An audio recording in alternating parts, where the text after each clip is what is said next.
আসসালামু আলাইকুম। আশা করি ভালো আছেন সবাই। আজকে ঈদের তৃতীয় দিন। আজকে দেখাবো যে ঈদের তৃতীয় দিনেও বাজারে কি অবস্থা, রাস্তাঘাটের কি অবস্থা, বাজারে কি অবস্থা, বাজারে কি পরিমাণের চাপ।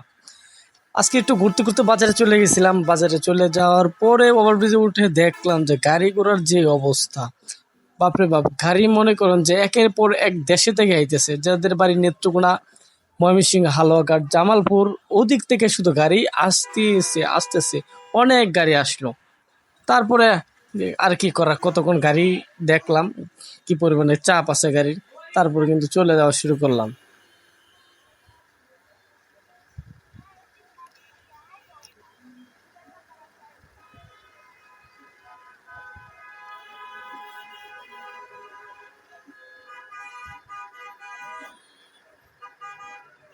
হাই রে গাড়ি দেখেন যে